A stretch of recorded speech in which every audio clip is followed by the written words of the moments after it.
And that's what lead us to this last strategy, which is a strategy for addressing the overwhelm that can come from a workshop like this where there's lots of strategies. Right? Years ago, the federal government had this new law. It was called the Federal Paperwork Reduction Act. Paperwork Reduction Act. And of course, it was 500 pages, right, to reduce paperwork. So here's what you can do. Remember, today I said it's a buffet. I don't expect, nor would I want anybody to do everything I suggested. Just pick the ones that are going to work for you the best. And here's a roadmap for making changes in a sane way, based on this idea that how kids learn, one step at a time. So if you like it, give it a try. This is in your handout on page 9.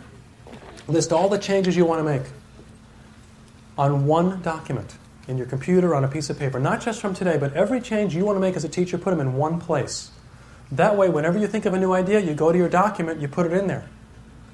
And put them in priority order. Number 1 being the first one that you're going to do. Make sure number 1 is doable. If you're like me and it's too hard, you won't do it, you'll just feel bad. Right? So, either get rid of it or break it into doable steps. For example, raise your hand if you'd like to try music for transitions. Please raise your hand. A lot of you, okay, hands down. So, if you haven't yet played music in the classroom and you want to try music for transitions, step 1 should not be, I suggest, music for transitions. Step 1 should be maybe plug CD player in. Right? Small steps, faster learning.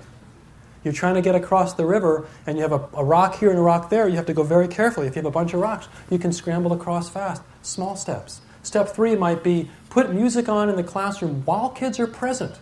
So you can gauge their response to your music and you can gauge your response. Are you in inner apology or inner authority as the kids respond to your music?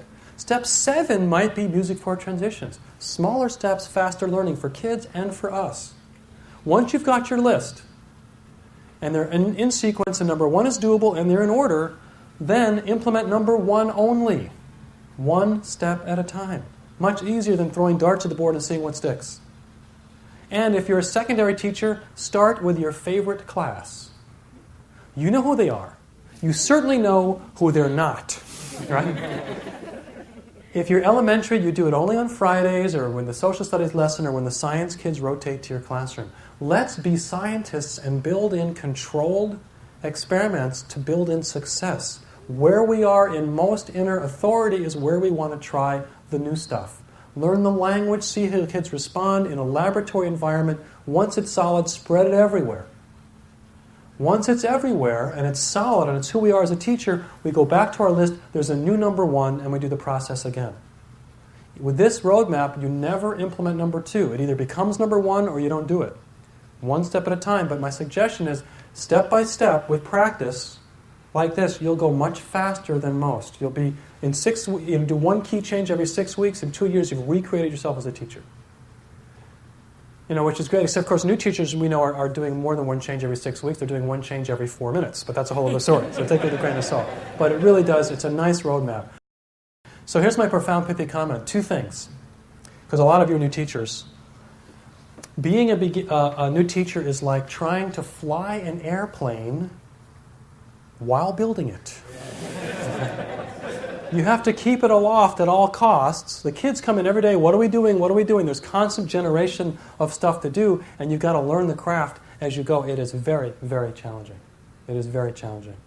And in a certain sense, we're always new teachers. There's always new stuff to do. So even if you're not a new teacher, it's along those same lines. The biggest source of stress for new teachers, and I would say for all teachers, is unrealistic expectations of themselves. You can only do so much. And the job description is infinite. So infinite job description, limited capacity, it doesn't add up, right? So what this means is that by nature, we will always have a sense of incompletion.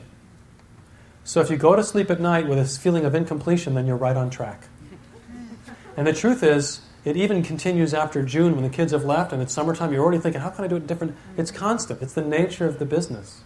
I could always put more red ink on that kid's paper, right? I could call more parents, do a better bulletin board. You can always do more, and there's always this, and that's part of learning to ride the waves of stress of being a teacher, is that these things happen. For me, I share stuff you can use in a workshop like this because I assume the best about teachers. I assume the best about you, which is basically that I assume that all of us are called to teach.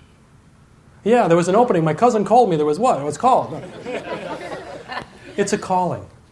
It's a calling. And we are here not only to teach content, behavior, and procedure, but to share, dare I use the L word, love, care. To care not just for kids, but for ourselves, self-care. And care for colleagues, and care for students, and care for the community and the world. And my sense is that when we are inundated with survival mode, trying to get through it, that natural inclination stays buried, but when we have stuff you can use, we tend to relax and that inclination rises to the surface, and we can start more directly remembering and reaching out in that place of caring, which is, I think, so valuable and so essential, both in education and just as human beings. And so one of my kind of sub-goals, which is really my main goal in sharing stuff you can use, is give teachers a chance to relax, rise to the surface, do the doingness of teaching so they have time and energy to really love themselves and take care of themselves and each other and the kids. And so hopefully with what I've shared today, you've gotten a little bit more tools in your toolkit so you can relax more, rise to the surface, and do that wonderful work that we're here for. So I've had a great day. Thank you so much for being here. We are officially done.